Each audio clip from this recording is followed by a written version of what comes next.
Hello mga boss. Another laptop, another day. May tanggap tayong Acer Aspire 3. Ang unang problem mga boss, no power.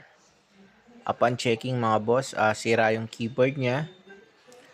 Kaya ayaw niya mabuhay mga boss kasi nga sira yung keyboard. Nandun po kasi yung power button niya.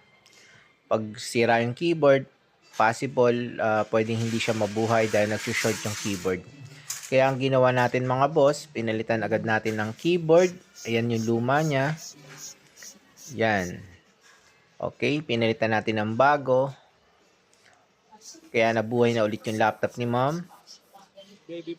Yan, sinimulan natin dismantle. Yan, pinubuksan na natin. Siya nga pala, ano siya mga boss, nakaribit yung keyboard niyan. Kaya baklas lahat mga boss. Kaya isa-isayin mo siya.